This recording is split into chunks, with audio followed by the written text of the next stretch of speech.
Olá pessoal, tudo bem? Então nesse vídeo nós vamos falar sobre as adutoras, né? Então as adutoras elas podem ser adutoras aí transportando a água da captação, a água do tratamento e a água se levando então até a rede de distribuição. A gente vai classificar elas então em relação à água transportada, senão pode ser adutoras de água bruta ou adutoras de água tratada.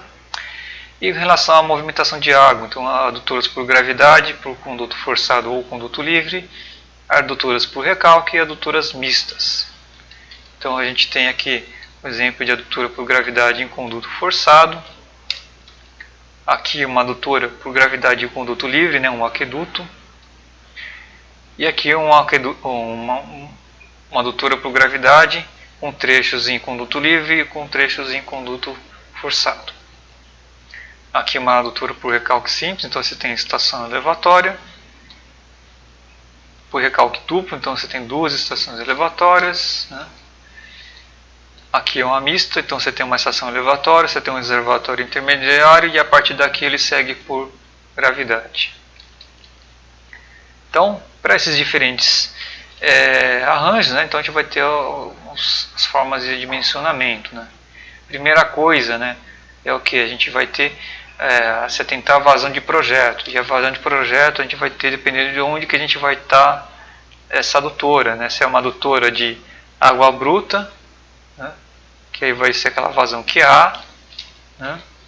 Essa vazão aqui. Se é uma adutora de água tratada, que vai levar até os reservatórios de distribuição apenas, que entra o QB, né? Ou se já é uma adutora que vai levar até a distribuição, QC. Então, que aí a gente tem essa outra vazão de projeto. Então, vamos ficar atento qual que é a vazão de projeto. Além disso, né, em relação à adutora, né, ficar atento ao funcionamento. A adutora por gravidade, ela funciona 24 horas por dia. Adutoras por recalque, elas podem funcionar de 16 a 24 horas por dia. Por que 16? Né? Porque o recalque ali você tem um conjunto elevatório de bombas, né? E essas bombas aí também não ficam 24 horas por dia funcionando. Pelo menos uma bomba sozinha não fica 24 horas por dia funcionando. Ela tem que ter um período de manutenção, né? Então você tem que ficar alternando. Então, dependendo de como é que é o conjunto elevatório, vocês vão ter aí ou alternância de bombas, e aí consegue fazer as 24 horas por dia, ou você vai ter que em algum momento do dia então desligar as bombas, né, para manutenção. E aí então são as coisas que tendem mais para as 16 horas.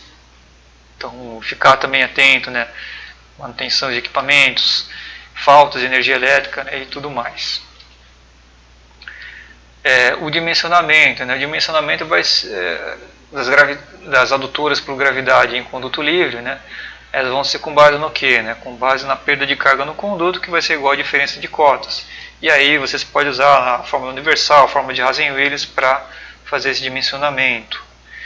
Adutoras por recalque, elas vão usar a fórmula de Bresse, por quê? Porque aí a fórmula de Bresse ela é uma fórmula que procura relacionar um diâmetro mais econômico em função do gasto de energia elétrica e a vazão que deve ser transportada. Feito então o estabelecido o diâmetro das adutoras, né? Você tem a questão do traçado, né? Então ficar atento o que? Plano de carga, linha pesométrica, além das questões, né, de localização, perfil de adutora, estabelecer faixas de servidão e desapropriação para implantação e operação das adutoras. Onde fica uma adutora, você não vai ter ocupação do solo, né? Então você tem que ter essa faixa de servidão.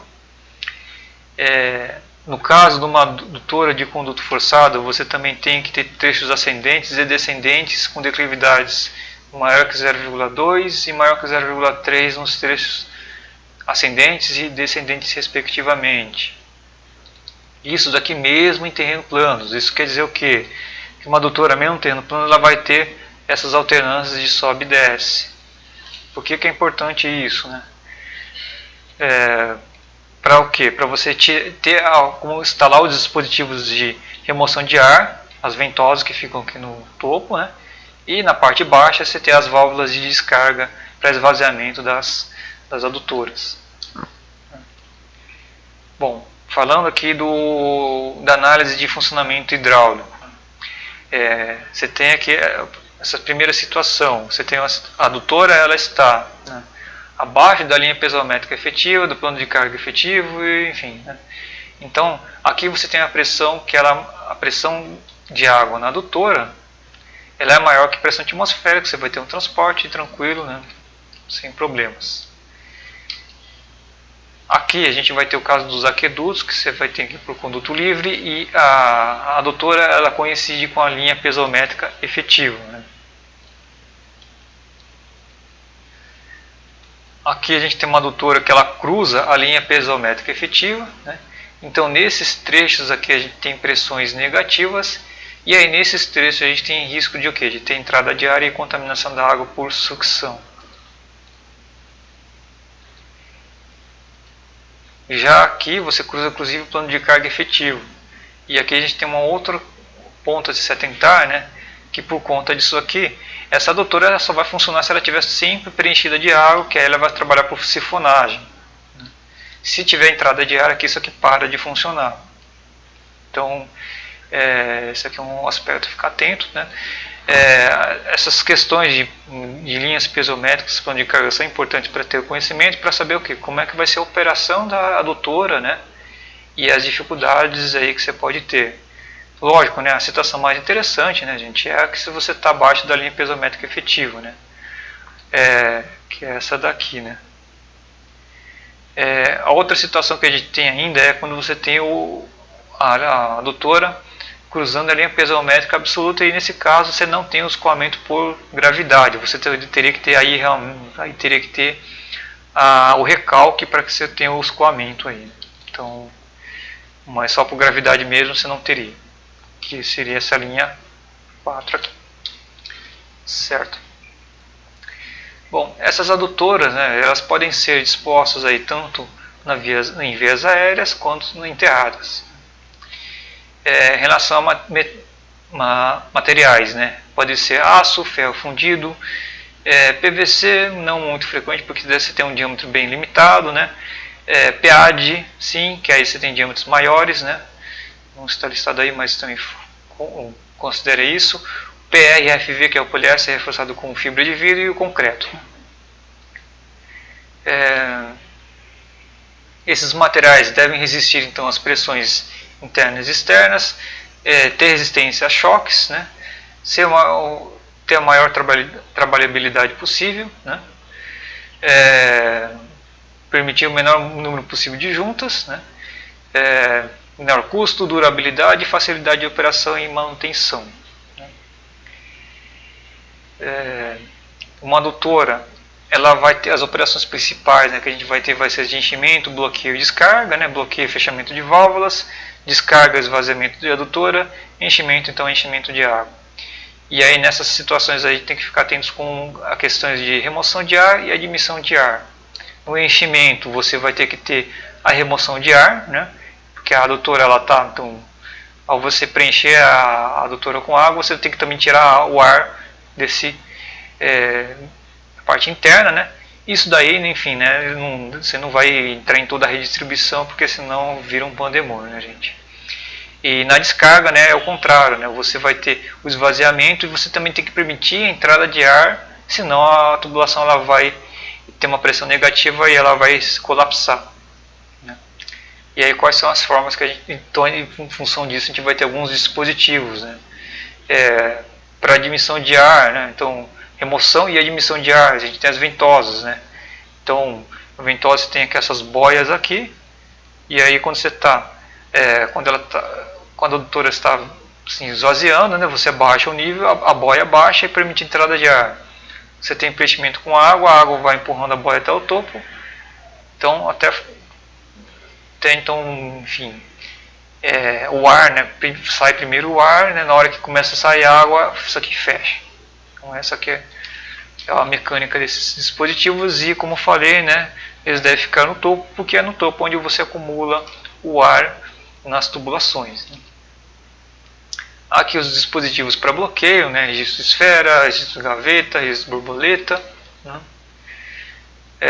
Aí a válvula de retenção que é uma válvula que permite o fluxo em apenas um sentido. Se você tiver o retorno, aí a válvula se fecha. Então você tem aqui essa portinhola. Nesse sentido, você tem movimentação de água. Volta que a portinhola se fecha, é a mesma coisa aqui. Ou no caso, a esfera que fecha a saída de água. Né? Tem aqui mais algumas válvulas de alívio de pressão. E a válvula redutora de pressão, que é utilizada então para você regular a pressão numa rede. Né? Então você tem aqui os manômetros, né, ou forma eletrônica, você tem um diafragma, e aí conforme a leitura que ele vai fazendo aqui, ele vai abrindo ou fechando o diafragma de forma a regular então a pressão, né, e não ter pressões excessivas na tubulação. Além disso, as adutoras elas vão também necessitar de blocos de ancoragem para manter a adutora na posição. Né? Isso aqui, tanto no sentido linear, né? No sentido inclinado aqui também, mas e também principalmente nas mudanças de direções, que é onde você tem muitas pressões sendo exercidas pela movimentação de água, com a mudança de direção. Né? Além disso, as tubulações metálicas deve se atentar também com problemas de corrosão, que pode ocorrer quando você tem a tubulação enterrada, e aí você pode ter a corrosão da tubulação. Para isso, você vai fazer o uso de dispositivos de proteção, por exemplo, que nem o anodo de sacrifício, que você liga de um cabo de cobre a um anodo, por exemplo, anodo de magnésio, e aí no lugar da tubulação ser oxidada, você oxida o anodo. E aí depois, com a manutenção que você tem que fazer, é a troca desse anodo. A outra forma que você tem é o leito de corrente impressa, né? Então você tem aqui o duto, você liga no retificador, e aí você tem aqui o leito de anodos, então, para proteger então, a tubulação de corrosão. Né? E aí, finalmente, né, a gente também vai ter aqui uma série de dispositivos que são utilizados para proteger contra os efeitos do golpe de arite, né, que são os transitórios hidráulicos. Mais à frente aqui vou ter um vídeo só para falar disso aqui, e vou falar então desses dispositivos aí, explicar detalhadamente cada um deles. Então é isso, né, gente? E a gente se vê então nos próximos vídeos.